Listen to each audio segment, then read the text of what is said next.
La temática de la antropología existencial suele desarrollarse ampliamente en la poesía. ¿No pueden llegar a confundirse estos dos ámbitos?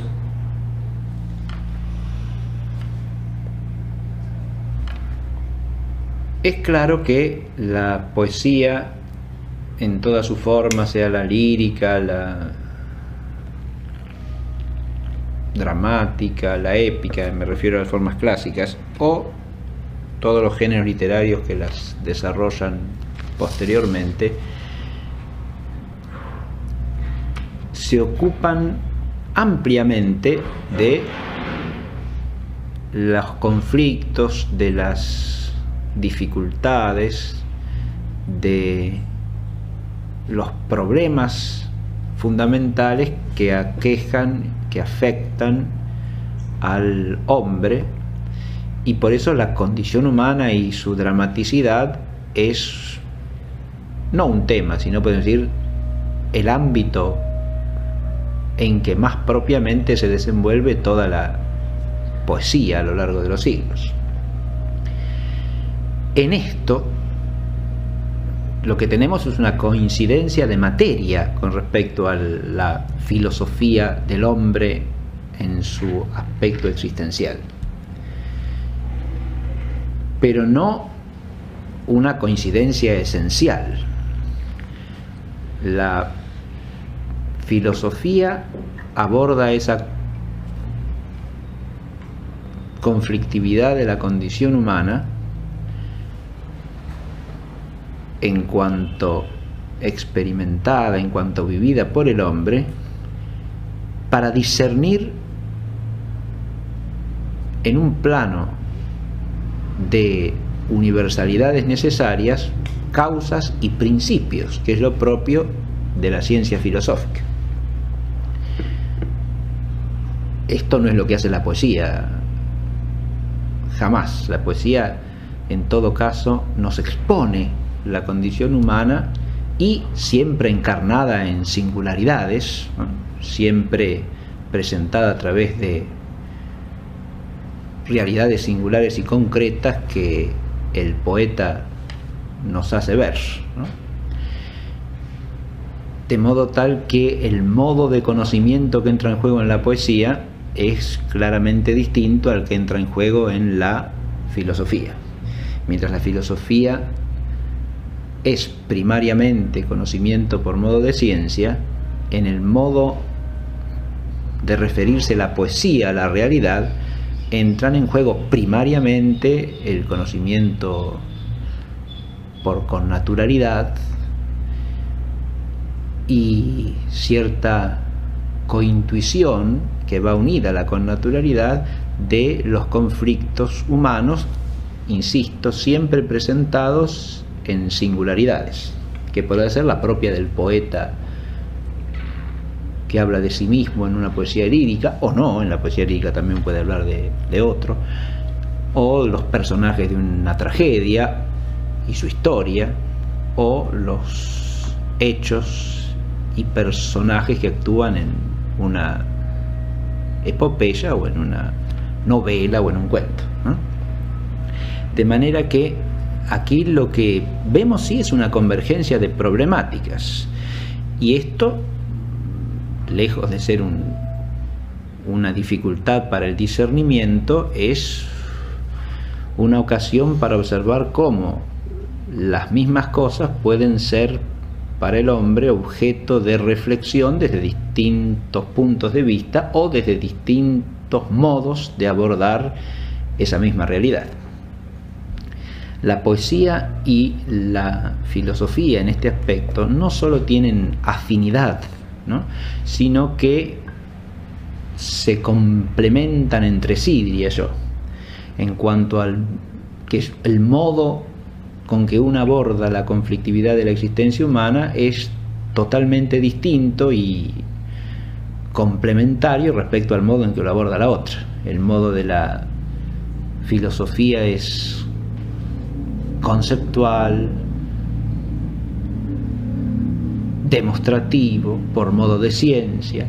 El modo de la poesía es básicamente intuitivo y tiene que ver con la capacidad de aprender de modo inmediato y por lo tanto directamente relacionado con lo emocional ciertas realidades propias de la existencia humana. En esto quiero hacer sí hincapié, porque podríamos hacer otro tipo de distinción en que poesía y filosofía los entiendo yo como dos modalidades de la misma inteligencia del hombre, es decir, no, porque podríamos hacer una oposición muy fácil si cayésemos en una concepción de la poesía como algo puramente subjetivo, puramente o meramente emocional, y a su vez asociando lo emocional a la subjetividad, ¿no? Como hacen ciertas corrientes que reducen lo poético a la subjetividad afectiva y a su vez la afectividad a una cierta sensibilidad infrarracional o irracional, ¿no? Si cayésemos en eso, la contraposición podría ser más nítida, pero en mi opinión errónea, ¿no? La poesía no es eso, la poesía no es la manifestación de irracionalidades que no pueden pasar por la esfera del conocimiento científico o filosófico, sino que la poesía es otra forma de la racionalidad humana, del mismo logos que es esencial al hombre, ¿no? En la poesía también hay una captación inteligente de la condición humana. Basta pensar en una tragedia griega clásica para advertir que allí hay una profunda inteligencia de la dramaticidad de la existencia del hombre. No solo hay una inteligencia que capta esa dramaticidad, sino también una inteligencia que la expresa, ¿no? Que la manifiesta, que la hace ver, pero por modo poético. Ya entrar a discernir en qué consiste esencialmente ese modo poético implicaría toda la filosofía de la poesía, ¿no? Pero adviértase que por lo pronto se trata de una producción humana, ¿no? O sea, una cierta creación del hombre en la cual el hombre está diciendo algo a través de esas palabras con que crea una cierta realidad ficcional, valga la paradoja, es decir, crea una ficción en la cual se proyecta su conocimiento de la realidad.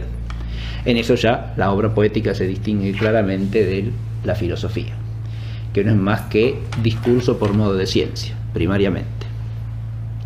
Ahora, en el caso de la antropología existencial, lo que sí hay en común es una problemática, es decir, una materia, digamos, y también el hecho de que el conocimiento con naturalidad entra en juego, como dijimos en la clase, en la esfera existencial de la antropología, pero entra en juego de modo distinto a como entra en la poesía, porque entra en juego de modo indirecto en cuanto que está implícito en la conceptualidad en cuya esfera nos movemos en la antropología existencial, es decir, en esa conceptualidad que se refiere a la experiencia y a la vivencia que el hombre tiene de su propio modo de existir y de los conflictos que son de ese modo de existir.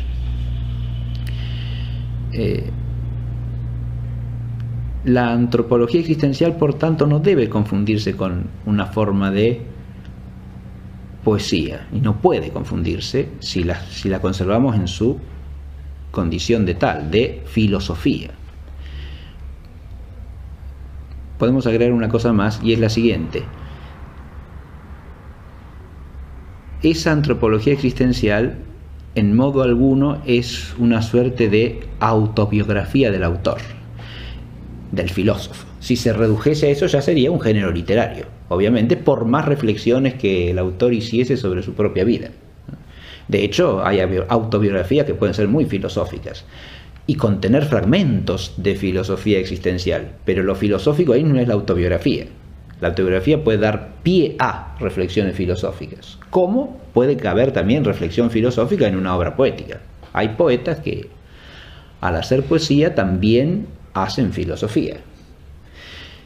Eso es perfectamente posible y a veces enriquece y ennoblece a la obra de arte. Hay que saber hacerlo muy bien eso, porque si usted lo que hace, por ejemplo, es escribir en verso un tratado filosófico, eso no es más que una obra filosófica escrita en versito, pero no es una poesía en sentido propio. Ahora, hay poetas que son auténticamente filosóficos y que escriben maravillosa poesía con destellos de reflexión filosófica, ¿no? Eso es posible también, ¿no? Pero eso, insisto, hace simplemente al hecho de que el hombre es uno, ¿no?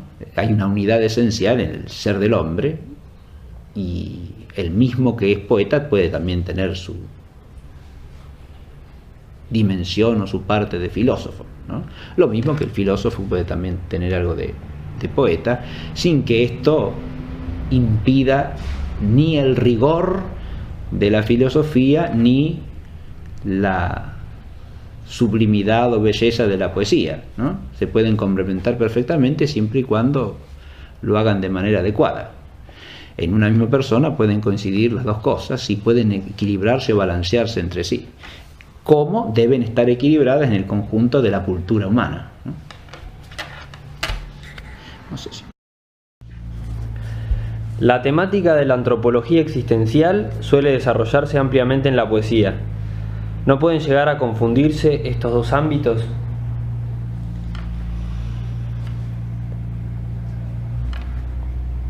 Es claro que la poesía, en toda su forma, sea la lírica, la dramática, la épica, me refiero a las formas clásicas, o todos los géneros literarios que las desarrollan posteriormente,